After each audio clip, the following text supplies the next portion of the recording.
السلام علیکم، پرواز نیوز HD کے ساتھ میں ہوں نور فاطمہ۔ نظر ڈالتے ہیں آج کی اہم خبروں پر۔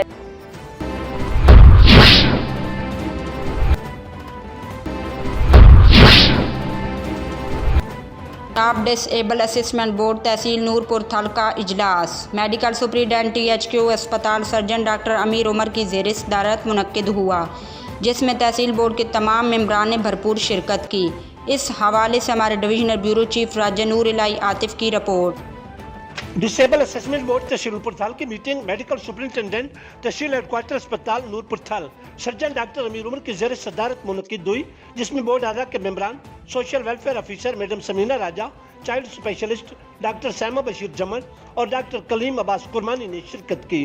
دوران اجلاس بورڈ کی طرف سے 51 درخواست گزاران میں سے 26 افراد کو ڈس ایبل قرار دیا گیا، 10 کو ریفر جبکہ 5 ناٹ ڈس ایبل قرار پائے اور باقی درخواست گزار غیر حاضر تھے۔ دریں اثنا deputy director social welfare district Khushab Malik Imtiaz Ahmad Mangat نے تحصیل سطح پر ڈس ایبل اسسمنٹ بورڈ کے قیام کو حکام بالا کا مستحسن اقدام قرار دیتے ہوئے کہا کہ اس سے پسماندہ اور دور افتادہ علاقوں کے ڈس ایبل افراد کو بھرپور ریلیف مل رہا ہے۔ انہوں نے سرجن ڈاکٹر امیر عمر کی زیر نگرانی تحصیل بورڈ کی کارکردگی کو لے کے تحسین قرار دیا۔ علاقہ تھل کے عوامی سماجی حلقوں نے تحصیل سطح پر ڈس ایبل اسسمنٹ بورڈ کے قیام پر حکام بالا کا تہہ دل سے شکریہ ادا کیا ہے۔